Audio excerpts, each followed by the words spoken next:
difficulty exaggerated. During a discussion of the results obtained at a joint meeting of the Royal Society and the Royal Astronomical Society, held especially for that purpose recently in London, it was the general opinion that Einstein's prediction might be regarded as justified, and warm tributes to his genius were made on all sides. Nevertheless, I cannot refrain, while I am mentioning it, from expressing my surprise that, according to the report in The Times, there should be so much complaint about the difficulty of understanding the new theory. It is evident that Einstein's little book, about the special and the general theory of relativity in plain terms, did not find its way into England during wartime. Anyone reading it will, in my opinion, come to the conclusion that the basic ideas of the theory are really clear and simple. It is only to be regretted that it was impossible to avoid clothing them in pretty involved mathematical terms, but we must not worry about that. I allow myself to add that, as we follow Einstein, we may retain much of what has been formerly gained. The Newtonian theory remains in its full value as the first great step, without which one cannot imagine the development of astronomy, and without which the second step, that has now been made, would hardly have been possible. It remains, moreover, as the first, and in most cases sufficient, approximation. It is true that, according to Einstein's theory, because it leaves us entirely free as to the way in which we wish to represent the phenomena, we can imagine an idea of the solar system in which the planets follow paths of peculiar form and the rays of light shine along sharply bent lines. Think of a twisted and distorted planetarium. But in every case where we apply it to concrete questions, we shall so arrange it that the planets describe almost exact ellipses, and the rays of light almost straight lines. It is not necessary to give up entirely even the ether.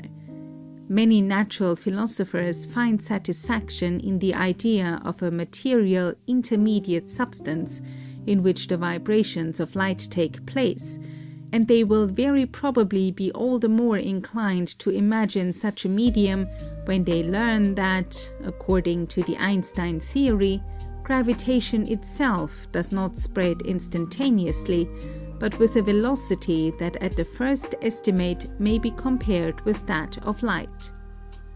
Especially in former years, where such interpretations current and repeated attempts were made by speculations about the nature of the ether and about the mutations and movements that might take place in it, to arrive at a clear presentation of electromagnetic phenomena and also of the functioning of gravitation.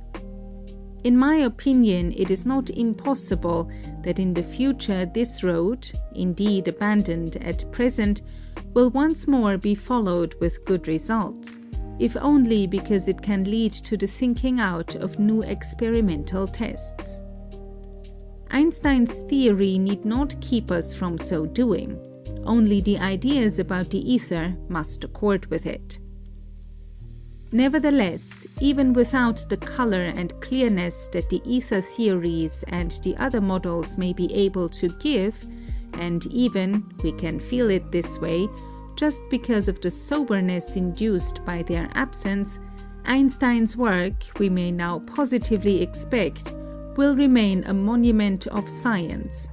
His theory entirely fulfills the first and principal demand that we may make, that of deducing the course of phenomena from certain principles, exactly and to the smallest details. It was certainly fortunate that he himself put the ether in the background. If he had not done so, he probably would never have come upon the idea that has been the foundation of all his examinations.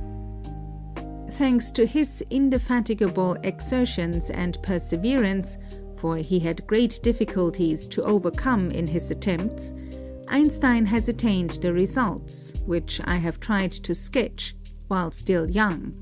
He is now 45 years old. He completed his first investigations in Switzerland, where he first was engaged in the Patent Bureau at Bern and later as a professor at the Polytechnic in Zurich. After having been a professor for a short time at the University of Prague, he settled in Berlin, where the Kaiser Wilhelm Institute afforded him the opportunity to devote himself exclusively to his scientific work.